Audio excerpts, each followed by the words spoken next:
بسم اللہ الرحمن الرحیم۔ آیا صوفیہ کی فتح کے بعد جب اس کو مسجد بنا دیا جاتا ہے تو اس کے بنیادی ڈھانچے میں کوئی تبدیلی نہیں کی جاتی، صرف عیسائی نقش و نگار تبدیل کیے جاتے ہیں اور باقی اس کے اوپر اللہ کے نام، نبی صلی اللہ علیہ وآلہ وسلم کے اسماء مبارک اور حسنین کریمین کے اسماء مبارک کندہ کروائے جاتے ہیں، اور وہ مسلمانوں کی تہذیب اور ثقافت کی نشانی کے طور پر وہاں رکھ دی جاتی ہے کہ یہاں مسلمان قیامت تک اللہ کی کبریائی بلند کریں گے۔ سامعین عزیز وقار، آپ کو اس چیز کا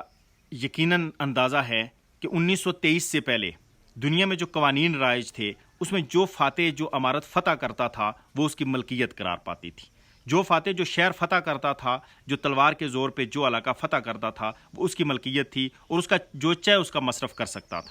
اگرچہ آیا صوفیہ ان کا ایک چرچ تھا، 1000 سال تک وہ چرچ رہا، لیکن سلطان فاتح نے تلوار کے زور پہ اس کو فتح کیا۔ قسطنطنیہ کے باقی جو کلیسا اور چرچ تھے اس کو انہوں نے عبادت کرنے کی آزادی دی، وہاں کے پادریوں کو بلایا اور کہا کہ آپ کو مذہبی آزادی حاصل ہے، آپ اپنی عبادات کر سکتے ہیں، لیکن یہ ایک عمارت فتح کے بعد میں یہ اللہ کے لیے وقف کرنا چاہتا ہوں، میں اپنے لیے مال نہیں بنانا چاہتا۔ اس نے وہاں پادریوں کو مکمل مذہبی آزادی بھی دی، ان کی عبادت گاہوں کا تحفظ بھی کیا، اور تاریخ اس بات کی گواہ ہے۔ میں دو انگریز جو مورخین ہیں ان کی تاریخ پڑھ رہا تھا، انہوں نے بھی لکھا ہے کہ سلطان فاتح نے جب قسطنطنیہ فتح کیا تو لوگوں کے لیے عام معافی کا اعلان کیا، اس نے لوگوں کو امان دی اور بلا تخصیص مذہب، یہودی، عیسائی اور عیسائیوں میں کیتھولک اور آرتھوڈاکس دونوں فرقوں کو اس نے مکمل آزادی دی۔ اس نے کہا آج کسی کے اوپر ظلم نہیں کیا جائے گا، آج کسی سے بدلہ نہیں لیا جائے گا، اور جو لوگ یہاں رہنا چاہتے ہیں قسطنطنیہ میں وہ بلا تخصیص مذہب اس شہر میں رہ سکتے ہیں،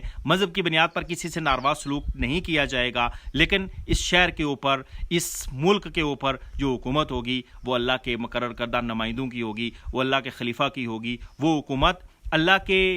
دین کو قائم کرنے کے لیے ہوگی۔ ہم تمام غیر مسلم جو رعایا ہے اس کے ساتھ انصاف اور عدل سے کام لیں گے، لیکن سپریم پاور اللہ تعالیٰ ہے اور اللہ کا نمائندہ ہی یہاں سپریم ہوگا۔ اگر آپ لوگ اپنے مذہب پہ عمل کرتے ہوئے اسلامی سلطنت کے لیے کہیں نقصان دہ ثابت نہیں ہوں گے تو آپ کے لیے کوئی پریشانی نہیں ہوگی، آپ کو وہ تمام حقوق حاصل ہوں گے جو مسلمان شہریوں کو اس ملک میں حاصل ہوں گے۔ اور یہ تاریخ نے بہت کم دیکھا ہے کہ کسی فاتح نے لوگوں کو اس حد تک معاف کیا ہو، اس حد تک ان پہ رحم کیا ہو، ورنہ تاریخ تو ہمیں یہ بھی دکھاتی ہے کہ جب اسپین میں عیسائیوں نے فتح حاصل کی تو مسلمانوں کے ساتھ کیا ہوا، وہاں تو ان کی کوئی نشانی بھی باقی نہ بچی، وہاں تو آج یہ احساس بھی نہیں ہوتا کہ یہاں کبھی مسلمان تھے بھی جنہوں نے 700